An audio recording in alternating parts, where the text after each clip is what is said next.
So I got an Apple TV. Yep, 4K, Wi-Fi. It's the 64 gig version, the entry level. There's only 2 versions of these right now. It's March 2026. I think these are about to be renewed. There's a new version probably coming out maybe next month, maybe as soon as the summer. I don't know.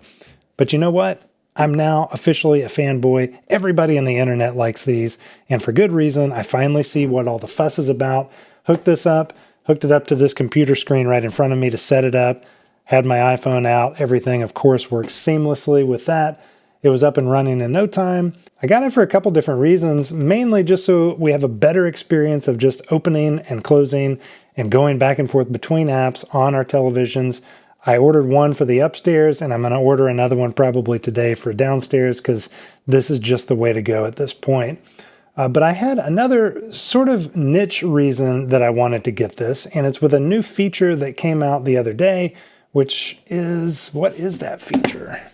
There's a new feature, at least in the developer beta, and I think it may be with everybody's now, that is called continuous audio. So when this is turned on, no longer do we have this pause between switching inputs. So we had a real big annoying thing going on with our soundbar upstairs, and maybe it had to do with the TV. I'd been running apps like Netflix and Prime Video, Disney, all that stuff through just the TV software itself. And it's got Google software on it. So it's the Google TV or Google Play or whatever. And the problem was that when I loaded up a show or a movie, oftentimes there would be 5, 10, 15, sometimes longer second delays between when the movie started playing and when the audio actually started.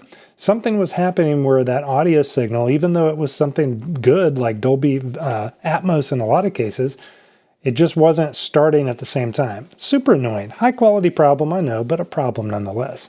Well, this has continuous audio mode. So basically my understanding is that it's always on and it's always wrapping the audio within whatever Apple's doing under the hood so that it comes out of the sound bar at all times, whether it's stereo coming in or whether it's Atmos coming in, it's always going out through their little container, making it not have any delays. So it was a real kind of niche problem.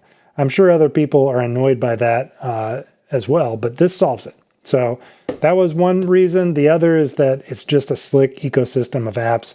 I'm getting more and more Apple products. I'm going to be a fanboy. I already am at some point here.